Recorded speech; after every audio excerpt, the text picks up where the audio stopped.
3.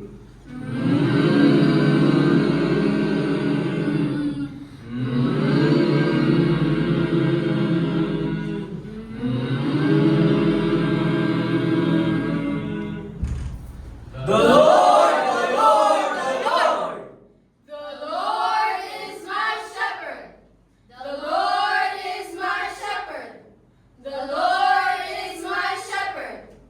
I shall not want. He maketh me to lie down in green pastures. He leadeth me beside the still waters. He restoreth my soul. He leadeth me in the paths of righteousness for his name's sake. Yea, though I walk through the valley of the shadow of death, I will fear no evil, for thou art with me. Thy rod and thy staff shall comfort me. Thou preparest a table before me in the presence of my enemies.